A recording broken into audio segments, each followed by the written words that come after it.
నమస్తే అండి, నా పేరు Lavanya. Welcome back to Bhimavaram special kitchen. ఈరోజు నేను మీకు ఏకదంతుడికి ఎంతో ప్రీతికరమైన 5 రకాల ప్రసాదాలని చాలా తక్కువ సమయంలో ఎలా తయారు చేసుకోవాలో చూపిస్తున్నానండి. కుడుములు, మోదకాలు, బెల్లం తాలికలు, ఉండ్రాళ్ళ పాయసం, అలానే బెల్లం ఉండ్రాల్ని ఈ వీడియోలో చాలా క్లియర్గా ఎక్స్ప్లెయిన్ చేస్తూ పక్కా కొలతలతో ఈ వీడియో నేను మీకు ప్రెజెంట్ చేస్తున్నానండి. ఇలా ప్లాన్ చేసుకుంటే ఇవన్నీ కూడా చేయడం చాలా ఈజీ. ఇవన్నీ కూడా ఒకే పిండితో ఎలా తయారు చేసుకోవాలో చూపిస్తున్నాను. మరి రెసిపీస్ అన్నీ కూడా ఎలా తయారు చేసేసుకోవాలో చూసేద్దామా? చూసే ముందుగా ఒక చిన్న లైక్ ఇవ్వండి. ఇవన్నీ కూడా బియ్యం పిండితో తయారు చేస్తామండి. ముందుగా వీటి కోసం ఒక పెద్ద కడాయిని తీసుకుని మనం ఏ కప్తో అయితే బియ్యం పిండిని తీసుకుంటామో దాంతో 7.5 కప్పుల వాటర్ని పోసుకోవాలి అండి. నేను ఇక్కడ 5 ప్రసాదాలు కాబట్టి 5 కప్పుల బియ్యం పిండి కొలుచుకుని పక్కకు పెట్టుకున్నాను. దానికోసం 7.5 కప్పుల వాటర్ని పోసుకుని ఒక 3/4 టీ స్పూన్ ఉప్పు వేసుకుని హై ఫ్లేమ్లో పెట్టుకుని మూత పెట్టుకుని ఈ వాటర్ని బాగా మరగనివ్వండి. ఈ వాటర్ ఇలా బాగా మరుగుతున్నప్పుడు దీన్ని ఇప్పుడు సిమ్లోకి టర్న్ చేసేసుకుని మనం ముందుగా కొలిచి పెట్టుకున్న 5 కప్పుల బియ్యం పిండి కూడా ఈ వాటర్లోకి ఇలా వాటర్ని కలుపుతూ వేసుకోండి. బియ్యం పిండికి అంత ఉండలు కట్టే తత్వం ఉండదు, కానీ ఇలా కలుపుకుంటూ వేసుకోవడం వల్ల బాగా కలుస్తుంది అన్నమాట. ఇక్కడ గుర్తుంచుకోవాల్సిన విషయం, బియ్యం పిండి వేస్తున్నప్పుడు కానీ వేసిన తర్వాత కానీ పూర్తిగా సిమ్లోనే ఉండాలనే విషయం గుర్తుంచుకోండి. వాటర్ సరిపోలేనట్టు అనిపిస్తుంది కానీ ఇది ఇలానే ఉంటుందండి. ఈ ప్రాసెస్ని ఒక్కపెట్టడం అంటారు. ఇలా బియ్యం పిండి అంతా తడిసేలాగా బాగా కలిపేసుకున్న తర్వాత దీన్ని మూత పెట్టుకుని పూర్తిగా చల్లారేంత వరకు కూడా దీన్ని పక్కకు పెట్టేసుకోండి. ఈ బియ్యం పిండి చల్లారేలోపు 2 ప్రసాదాల్లోకి స్టఫింగ్ ప్రిపేర్ చేసుకోవడం కోసం ఒక కడాయిని స్టవ్ మీద పెట్టుకుని 2 కప్పుల కొబ్బరి తురుము, అలానే 2 కప్పుల బెల్లాన్ని వేసుకుని జస్ట్ 1/2 గ్లాస్ కన్నా తక్కువ వాటర్ని పోసుకుని ఒకసారి అటు ఇటు బాగా కలిపేసుకోండి.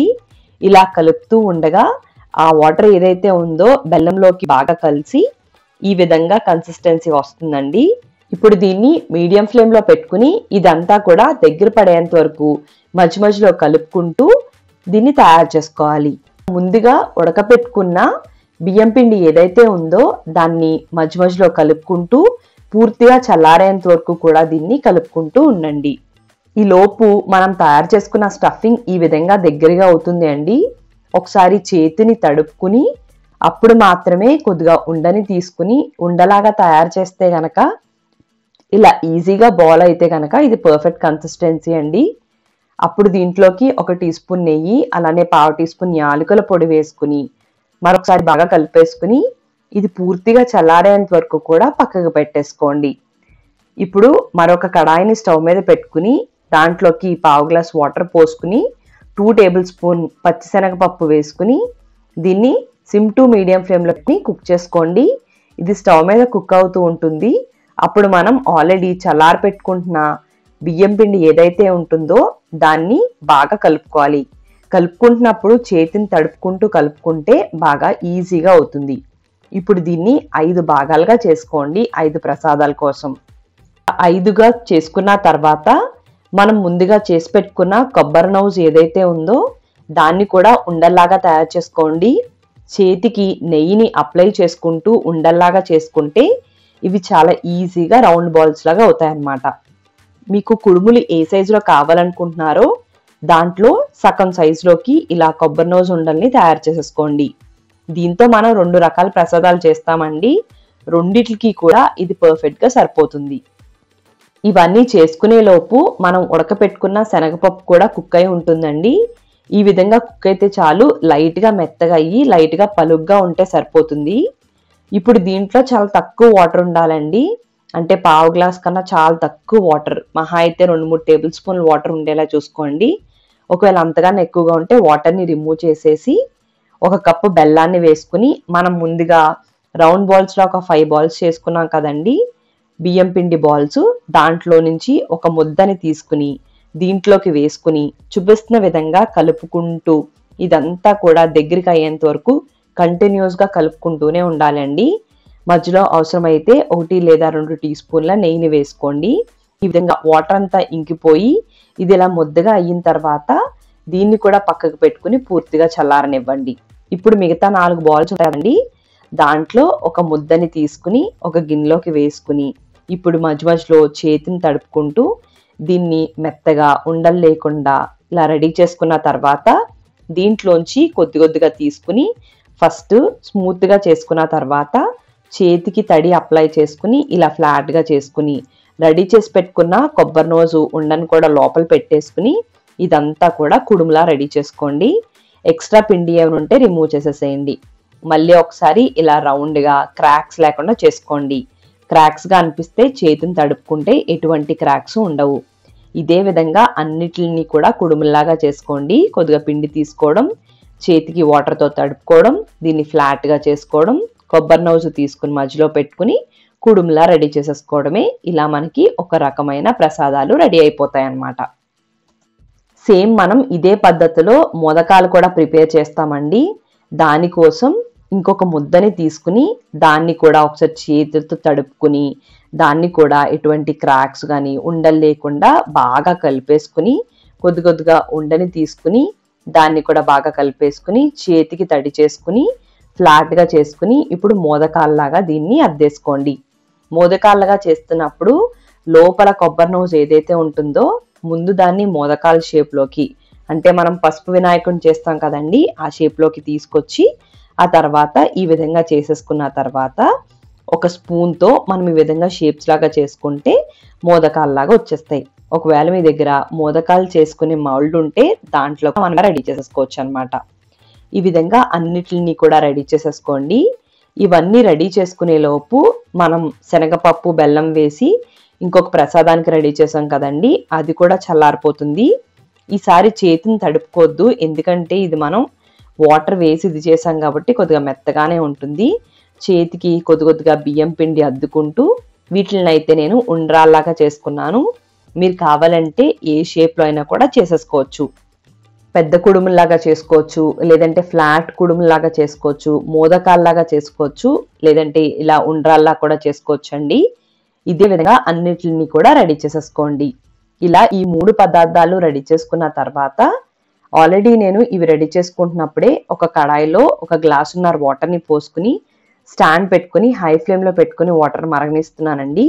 ఇలా వాటర్ మరుగుతున్నప్పుడు దీన్ని సిమ్లోకి టర్న్ చేసుకుని ఒక ఇడ్లీ రేకుని కానీ ఏదైనా ప్లేట్ని కానీ పెట్టుకుని ఇలా మనం రెడీ చేసి పెట్టుకున్న కుడుములు, మోదకాలు, అలానే ఉండ్రాలన్నిటిని కూడా ఇలా చూపిస్తున్న విధంగా పెట్టేసుకోండి. మీరు తీసుకునే క్వాంటిటీని బట్టి మీరు ఇలా కడాయిని కూడా రెడీ చేసుకుని సిమ్లో మాత్రమే పెట్టుకుని మూత పెట్టుకుని ఒక 10 నుంచి 12 నిమిషాల వరకు కూడా దీన్ని మగ్గనివ్వండి. ఈ లోపు మనకి ఇంకొక 2 ప్రసాదాలు ఉన్నాయి కదండి, దాంట్లోంచి ఒక ముద్దని తీసుకుని దాన్ని ఇప్పుడు తాలికలు చేసుకుందాము. ఇక్కడైతే నేను బెల్లం తాలికలు చేసుకుంటున్నానండి. మీరు కావాలి అనుకుంటే పాల తాలికలు కూడా చేసుకోవచ్చు. ఆ వీడియో మన ఛానల్లో ఉంది, డిస్క్రిప్షన్ చెక్ చేయండి. అండ్ అలానే లాస్ట్లో కూడా ప్రొవైడ్ చేస్తాను. కొద్దిగా పిండిని తీసుకుని రౌండ్ బాల్ లాగా చేసుకుని ఎక్కడా కూడా క్రాక్స్ లేకుండా, ఆ తర్వాత కొద్దిగా పొడి పిండిని తీసుకుని ఈ విధంగా ఈ సైజులోకి తాలికలా చేసుకోండి. మరీ సన్నంగా కాకుండా మరీ లావుగా కాకుండా. ఫస్ట్లో కొద్దిగా ఇబ్బందిగానే ఉంటుంది, చేసి కొద్ది ఈజీగానే ఉంటుంది. ఇలా అన్ని ఒక ప్లేట్లోకి వేసుకున్న తర్వాత దీనిపైన పొడి బియ్యం పిండి జల్లేసుకుంటే ఒకదానికి ఒకటి అంటుకోకుండా ఉంటాయి అన్నమాట. ఈ లోపు ఈ కుడుములు కూడా ఆవిరికి ఉడికిపోయి ఉంటాయండి. మూతను తీస్తే ఇలా పర్ఫెక్ట్గా అయిపోయి ఉంటాయి. వీటిని ఎప్పుడూ కూడా వేడి మీద తీయకూడదు, వేడి మీద తీస్తే అంటుకుపోయి సరిగ్గా రావు. ఈ కడాయిని పక్కకు తీసి పూర్తిగా చల్లారి పెట్టేసుకోండి. ఆ తర్వాత మరొక కడాయిని పెట్టుకుని దాంట్లోకి ఒక 3 కప్పుల వాటర్ని పోసుకోండి. అలానే దీంట్లోకి 1.5 కప్పుల దాకా బెల్లం తురుముని వేసేసుకుని మీడియం ఫ్లేమ్లో పెట్టుకుని ఇదంతా కూడా అరగనివ్వండి. దీంట్లో మనం ఇప్పుడు బెల్లం తాలికలు ప్రిపేర్ చేస్తున్నాము. మీడియం ఫ్లేమ్ మీద ఇలా బెల్లం నీళ్లు మరుగుతూ ఉండగా ఇప్పుడు ఫ్లేమ్ని సిమ్లోకి పూర్తిగా టర్న్ చేసేసుకుని మనం తీసుకున్న బెల్లం తాలికల్ని 2 భాగాలుగా చేసుకుని ఒక భాగం ముందు వేసేసుకోవాలి. అలానే 1 కప్పు కొబ్బరి తురుమును కూడా తీసుకుని దాన్ని కూడా సగం మాత్రమే వేసుకుని ఇప్పుడు ఫ్లేమ్ని మీడియం ఫ్లేమ్లో పెట్టుకుని అసలు గరిటెతో కదపకుండా దీన్ని మరొకసారి మగ్గనివ్వండి. మనం తీసుకునే క్వాంటిటీని బట్టి 2 లేదా 3 సార్లు ఈ విధంగా చేయాలి. ఇలా మరుగుతున్నప్పుడు మనం మిగతావి ఏదైతే తాలికలు ఉన్నాయో వాటిని కూడా వేసేసుకోండి. వేసుకున్నప్పుడు ఫ్లేమ్ని సిమ్లో పెట్టుకుని అలానే మిగతా కొబ్బరి తురుమంతా కూడా వేసేసుకుని అలానే పావు టీ స్పూన్ యాలకుల పొడి వేసుకుని మూత పూర్తిగా కాకుండా చూపిస్తున్న విధంగా గ్యాప్ ఉండేలా ఉంచుకుని ఇప్పుడు ఫ్లేమ్ని మీడియం ఫ్లేమ్లోకి పెట్టుకుని ఒక 5-6 నిమిషాల పాటు దీన్ని కుక్ చేస్తే సరిపోతుంది. మీరు తీసుకునే క్వాంటిటీని బట్టి టైం కూడా అడ్జస్ట్ చేసేసుకోండి. మిగతా ముద్ద ఏదైతే ఉందో దాన్ని ఈలోపు ఉండ్రాల్లాగా రెడీ చేసుకోండి. అంటే చిన్న చిన్న బాల్స్ లాగా. ఇక్కడ నేను పప్పులో ఉండ్రాలు ప్రిపేర్ చేస్తున్నానండి. మీరు కావాలనుకుంటే ఉండ్రాల పాయసం కూడా ప్రిపేర్ చేసుకోవచ్చు. దాని లింక్ కూడా నేను డిస్క్రిప్షన్లో అండ్ లాస్ట్లో కూడా ప్రొవైడ్ చేసేస్తాను. ఈ లోపు మన బెల్లం తాలికలు కూడా రెడీ అయిపోయి ఉంటాయండి. కన్సిస్టెన్సీ ఈ విధంగా వస్తుంది అండ్ అలానే మంచి అరోమా వస్తుంది. మనం తాలికలను చెక్ చేస్తే కూడా చాలా పర్ఫెక్ట్గా కుక్ అయిపోతాయి అన్నమాట. గరిటెతో అయితే అటు ఇటు కలిపేస్తే తాలికలు ముక్కల్లా అయిపోతాయండి. అందుకోసం మనం గరిటె పెట్టకూడదు. మీకు అంతగా కలపాలనిపిస్తే గిన్నెని ఒక క్లాత్తో కలుపుకోండి. ఇవి ఇప్పుడు ఇలా రెడీ అయిపోయిన తర్వాత పక్కకు తీసేసుకుని మరొక ప్యాన్ని పెట్టుకుని దాంట్లోకి 2 టేబుల్ స్పూన్స్ దాకా పెసరపప్పు వేసుకుని వీటిని దోరగా వేయించుకోండి. ఇవి ఇప్పుడే ఫ్రై చేయాలని లేదు, మీకు టైం ఉంటే కూడా అప్పుడు ప్రిపేర్ చేసుకుని పక్కకు పెట్టుకోవచ్చు. ఇలా దోరగా వేగిన తర్వాత వీటిని పక్కకు పెట్టుకుని మరొక గిన్నెని పెట్టుకుని దాంట్లోకి 2 కప్పుల వాటర్ని పోసుకోండి. ఈ పప్పులో ఉండ్రాలు మీకు బాగా జ్యూసీగా కావాలంటే మరొక కప్పు వేసుకోవచ్చు. అలానే దీంట్లోకి ఒక పావు టీ స్పూన్ దాకా ఉప్పు వేసుకుని వాటరు ఇలా మరుగుతున్నప్పుడు రెడీ చేసి పెట్టుకున్న ఉండ్రాలన్నీ కూడా వేసేసుకుని అటు ఇటు కలిపేసుకుని మీడియం ఫ్లేమ్ మీద ఒక 4 నిమిషాల పాటు దీన్ని కుక్ అవనివ్వండి. ఇలా కుక్ అవుతున్నప్పుడు ఫ్లేమ్ని సిమ్లోకి టర్న్ చేసేసుకుని మనం ముందుగా వేయించి పెట్టుకున్న పెసరపప్పు ఏదైతే ఉందో చూపిస్తున్న విధంగా పైపైన మాత్రమే వేసుకోండి అండ్ అలానే ఒక చోట అయితే వేయొద్దు. ఇలా వేసిన తర్వాత ఒక కప్పు కొబ్బరి తురుమును కూడా తీసుకుని దాన్ని కూడా చూపిస్తున్న విధంగా స్ప్రెడ్ చేస్తున్నట్టు వేయండి. ఎందుకనేది మీకే అర్థమవుతుంది. ఇలా వేసేసుకున్న తర్వాత గరిటెతో పైపైన మాత్రమే అది వాటర్లోకి వెళ్ళేంత వరకు చాలా జెంటిల్గా కలపండి. ఇది పైనుంచి కిందకి కలిపేస్తే పెసరపప్పు కొబ్బరి అడుక్కి చేరిపోయి అడుగంటేసి మాడిపోయినట్టు అయిపోతుంది. మూత పెట్టుకుని సిమ్లో ఒక 5-6 నిమిషాల పాటు దీన్ని కుక్ చేస్తే సరిపోతుంది. మూత కూడా పూర్తిగా పెట్టకండి. ఒక 5 నిమిషాల తర్వాత మనం చెక్ చేసుకుంటే ఇదంతా కూడా మంచి అరోమా వస్తుంది. కన్సిస్టెన్సీ కూడా ఈ విధంగా ఉంటుంది అండి. ఈ కన్సిస్టెన్సీలో ఆఫ్ చేసేస్తే చల్లారిపోయిన తర్వాత చాలా చిక్కగా అయిపోతుంది అనమాట. మీకు జ్యూసీగా కావాలంటే ముందే మరొక కప్పు వాటర్ని పోసుకోవాలి. ఇలా పప్పులో ఉండ్రాలు కూడా రెడీ చేసేసుకోండి. ఆల్రెడీ మనం ముందుగా కుడుములు, ఉండ్రాలు, మోదకాలు అన్నింటినీ కూడా ఆవిరి మీద ఉడికించుకున్నాం కదండి. ఇవన్నీ రెడీ చేసేలోపు అవి కూడా కొద్దిగా గోరువెచ్చగా రెడీ అయిపోతాయి. వాటిని ఇప్పుడు ఈజీగా తీసుకుంటే ఒకదానికోటి అంటుకోకుండా చాలా పర్ఫెక్ట్గా వచ్చేస్తాయి అన్నమాట. అన్నిటిని కూడా ప్లేట్లోకి ట్రాన్స్ఫర్ చేసేసుకుని గజాననుడికి నైవేద్యం సమర్పించేసుకోండి.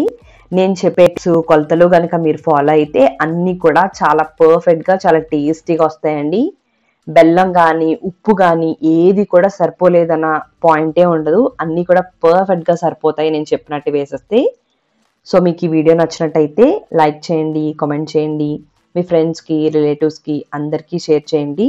మీరు నా ఛానల్ని ఫస్ట్ టైం చూస్తున్నట్టయితే సబ్స్క్రైబ్ చేసి పక్కనే ఉన్న బెల్లో ఆల్ అని ప్రెస్ చేస్తే నేను ఏ వీడియో పెట్టినా మీకు నోటిఫికేషన్ వచ్చేస్తుంది. థ్యాంక్ యూ అండి. మళ్ళీ వీడియోలో కలుద్దాం.